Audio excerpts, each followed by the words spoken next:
leverage the power or the ability to influence, to act. I knew very, very long ago that I was different. I grew up in the Lower East Side, surrounded by a lot of children from different races, different religions. I didn't care. As long as they could catch a ball or jump double dutch. You know that old adage, you have to be taught to hate and fear. Well, I grew up in that sort of environment. And it wasn't until I started watching TV and I saw Freedom Land. It was an amusement park. Freedom Land, Freedom Land. Everybody wants to go to Freedom Land. The rides in the amusement park. I wanted to go. Mommy, Daddy, can I go to Freedom Land? No. And every year, Freedom Land would come on the TV, and I wanted to go to Freedom Land.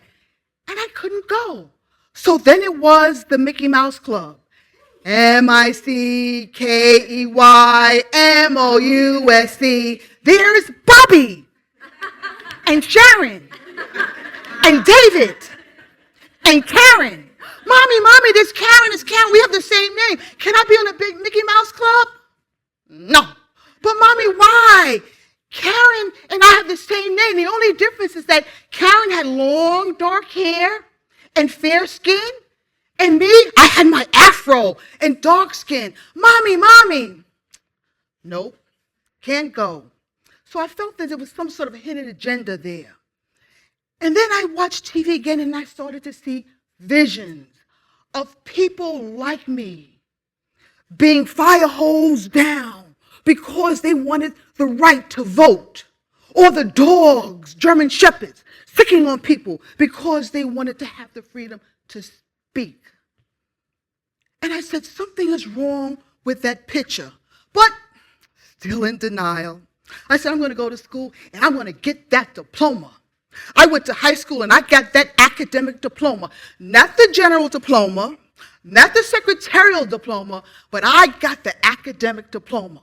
So I graduated with that academic diploma, and now I'm going to land my first job. So, I get dressed to the nines. I got my afro, I done picked it out. My hair is looking good. All right, so I walk into the employment office, and there is a brother sitting at the table. I done iced this job. So I walk in, sit down, and the first thing he said to me, "You're not getting that job." I said, wait a second, I got an academic diploma. Not a secretarial diploma, not a general diploma, but an academic diploma. You ain't getting that job unless you go home, straighten your hair, and look like Becky Sue. I didn't get that job. So next thing I go to college, and I get all these degrees. Honors in physical therapy, magna cum laude, got my first job. So a private patient on 57th Street and 6th Avenue. Just finished working with her, and I got $60 in my pocket. I'm feeling real good. Get on the elevator, rubbing my hands. I got $60 in my pocket. All of a sudden, the elevator doors open, and two pairs of white people jumping. They jump, and I sort of jumped too. I said, what's going on in the elevator? I look in the elevator, and I don't see anyone. And I look down at my skin color, and I knew life was not a level playing field. And so I moved on. I stayed in the city, and I said to myself, what is a young, black, educated woman going to do? And so I realized how my life was sort of being played out, that I lived in two worlds. I lived in the white world, and I lived in the black world. And sometimes when I would go to work, when I go to school, I would spend more time with white people than I would do with people of my own kind, my own family. Now, how many people here can say that about themselves? So I heard all the stereotypes and the prejudice. And I said, you know what? Maybe I'm going to use that. Maybe I'll use that for leverage one day.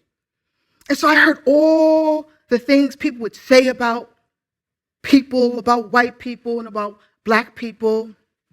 And I sort of used it as this sort of how-to guide to assimilation.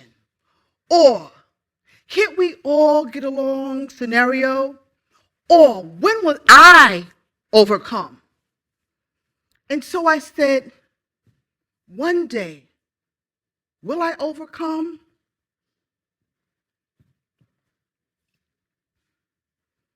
I looked at myself and I saw complacency. You know, complacency can be a drag. You know, sometimes you think you made it. You got your job, you got your house with your white picket fence, right? You got that new Pathfinder that you're driving your kids to school. You don't have to care about anything. Let somebody else take care of things. You done made it. But for me, with so many obstacles in my way, complacency was not in my cards. And plus, in the 80s, I live in a neighborhood where crack cocaine was prevalent, prostitution. So how was I going to change things? I wanted to meet the police commissioner. So how was I going to meet the police commissioner and be a kick-ass motivator, a changer? And so I had to learn, I had to get some seasoning. I had to learn the ropes because I wanted to meet the police commissioner. I couldn't do that. I've already heard all the things about black people. You know, when you look at me, when I walk in the door, the first thing you see is the color of my skin. You don't know about my degrees, my profession. All you know is what you heard on TV, in the newspaper. Back then, wasn't it Sanford and Son, Good Times, and the Jeffersons? So that's all you heard about, the chatter of a big black woman with gazillion children, uneducated, on welfare. And I heard it in the streets. I heard it through the police. I heard it through neighbors. So this conversation was going back and forth. So how was I, a black woman, trying to get recognition, trying to have that voice will be heard? Again, I had to get a little seasoning. So I became an organizer. But first, I had to learn some of the tactics that I learned in the hood. Number one, know your adversary. Know the chain of command. Knowledge is power. Make sure you know your facts and your figures. Third, you cannot do this work alone. A lone voice is weak. Many voices is a choir. And so I learned these sort of tactics in the work that I was doing. And so when it came to really trying to meet that police commissioner, I had to do my homework. So the first thing I did was I learned I had to go to the community board, go to the community board meetings. After that, I went to the precinct council meeting and met the police. Went up to the borough precinct captain, met him too. After a while, people started to take notice. They saw who I was. They called me by name. And I said, you know what, I was ready. But no, you're not ready yet. Because in order to prepare yourself to speak to someone in power, especially a person of color, we had mock rehearsals. We had mock rehearsals, so I had the ability to feel my way through. We also took a trip to Washington, D.C. Because back then, the Justice Department under the Clinton administration said that 10% of asset forfeiture money, y'all know that money, that's the drug money y'all see on TV, can go back to community-based organizations.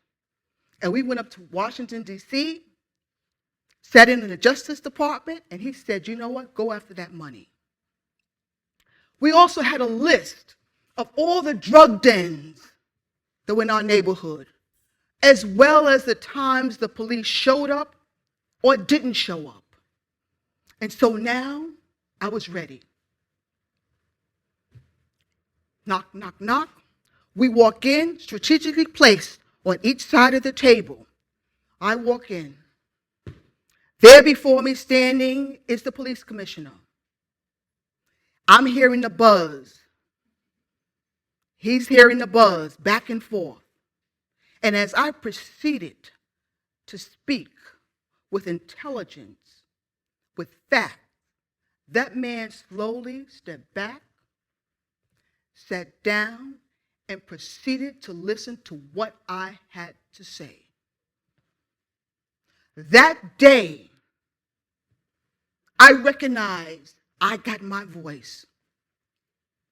He promised, after we left with a handshake, that he would close those drug dens, that we would have more policing.